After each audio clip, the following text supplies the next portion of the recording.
भी लोग कथा नहीं सुन रहे थे तो तुमने बोला क्यों नहीं? तो पिटाई हमारी भी होगी, इसलिए बोलना पड़ता है। बोले शंकर भगवान की जय। तो पितरों की 3 कन्याएं थी, उनका नाम क्या था? मेना, धन्या और कलावती। एक बार इन कन्याओं का नाम लिया करिए आप लोग दिन में, ज्यादा नहीं, एक बार कहा करिए। इनका नाम लेने मात्र से, अच्छा ये सुंदरता केवल हमारे सनातन धर्म में है कि हमारे सनातन धर्म में कन्या का नाम लेने मात्र से जीव निष्पाप हो जाता है। हमारे यहां स्त्री की पूजा की जाती है 3 रूपों में। अगर वह छोटी है तो कन्या के रूप में, और अगर उसने अपने सतीत्व धर्म का पालन कर लिया तो पत्नी के रूप में, और जब वह बूढ़ी हो गई तो मां के रूप में। इन 3 रूपों में हमारे यहां नारी की पूजा की जाती है।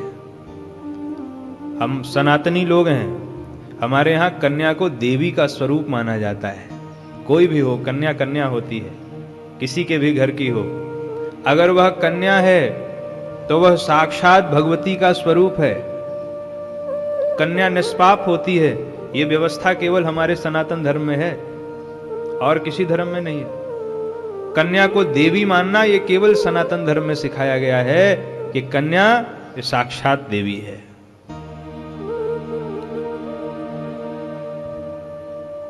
हमारे यहां पत्नी होती है, पत्नी।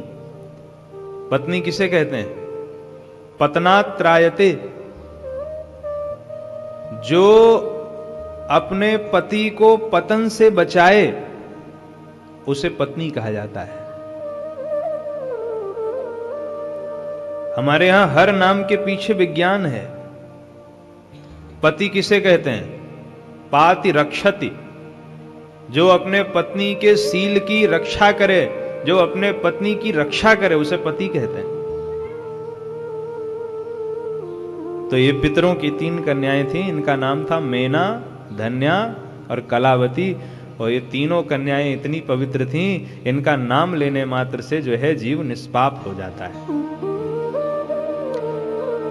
एक बार ये बैकुंठ में गई भगवान नारायण का दर्शन करने, और इन्होंने जब भगवान नारायण का दर्शन कर लिया तो ये वहीं बैठ गई कुछ दिन। कहा अब यहीं रहेंगे भगवान नारायण के पास में, बैकुंठ में। अब आप विचार करो कि ये पृथ्वी से बैकुंठ चली जाती थी, कितना उच्च कोटि का योग बल रहा होगा। उसी समय बैकुंठ में एक बहुत बड़ा संत सम्मेलन हुआ। संत सम्मेलन का मतलब जहां सारे संत एक साथ इकट्ठा होके और किसी विषय पर चर्चा करें, उसको संत सम्मेलन कहा जाता है। तो बैकुंठ में बहुत बड़ा संत सम्मेलन हुआ, और उसी संत सम्मेलन में सनकादि आए। सनकादि माने सनक, सनंदन, सनातन और सनत कुमार। सनकादि को देख करके ये तीनों कन्याएं खड़ी नहीं हुई। यही इनसे गलती हो गई। अरे बेचारी तीनों बैठी थी। सनकादि को आ गया क्रोध। सनकादि ने कहा तुम तीनों कन्याओं ने हमारा निरादर किया है, एक संत को देख करके भी तुम खड़ी नहीं हुई।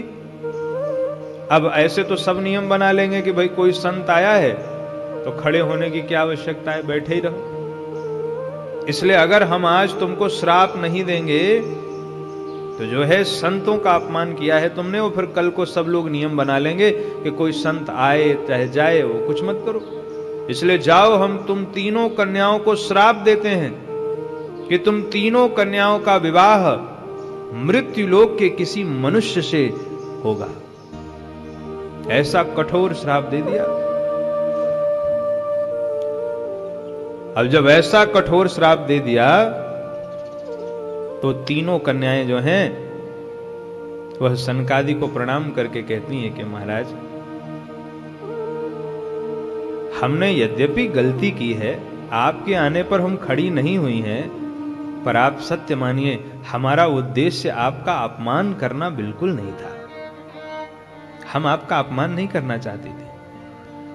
हां, आप आए और हम खड़ी नहीं हुई, ये गलती हमसे हुई है, पर ये गलती अनजाने में हुई है। जानबूझ करके हमने आपका अपमान नहीं किया।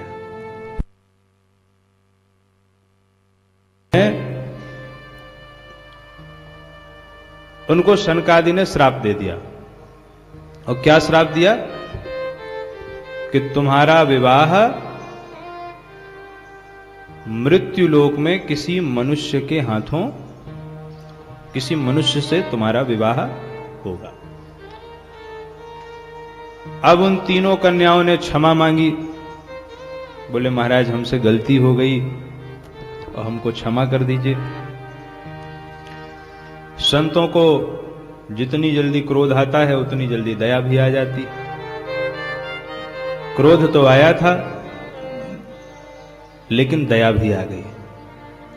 और संतों ने कहा, जाओ, हमने जो श्राप दिया है अब वो श्राप तो मिलेगा ही। तुम्हारा विवाह किसी मनुष्य से होगा, इसमें कोई दो राय नहीं है। लेकिन मैना, हम तुमको आशीर्वाद देते हैं, तुम्हारा विवाह पर्वतराज हिमांचल से होगा। मनुष्य से होगा, पर किसी सामान्य मनुष्य से नहीं होगा। तुम्हारा विवाह पर्वतराज हिमांचल से होगा और तुम्हारे घर में साक्षात जगदम्बा ही पार्वती बनकर के तुम्हारी पुत्री के रूप में अवतरित होगी और भगवान शंकर के साथ में उनका विवाह होगा। कितना सुंदर आशीर्वाद दिया है।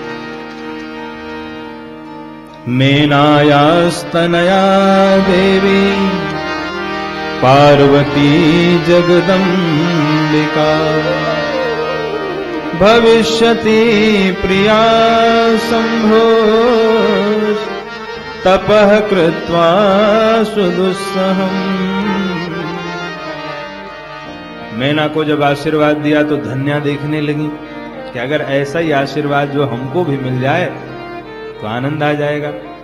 शनकादि कहते हैं, जाओ, हम तुमको भी आशीर्वाद देती हैं कि धन्या, तुम्हारा विवाह क्षीरध्वज जनक के साथ में होगा और तुम्हारी पुत्री बनकर के वही आदिशक्ति सीता के रूप में अवतार लेंगी और मर्यादा पुरुषोत्तम भगवान राम तुम्हारे दामाद बनेंगे।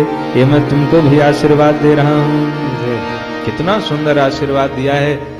और उसके बाद जो तीसरी बहन है, जिनका नाम है कलावती, कलावती से कहा, तुम्हारा विवाह वृषभानु जी के साथ में होगा और तुम्हारे यहां वही आदिशक्ति श्री राधा के रूप में प्रकट होगी और भगवान कृष्ण के साथ में उनका विवाह होगा। मतलब ऐसा आशीर्वाद आज तक किसी को मिला नहीं होगा। तीन बहनें हैं, क्या नाम है? मैना, धन्या और कलावती। यजमान जी को हमारे पूरी कथा याद हो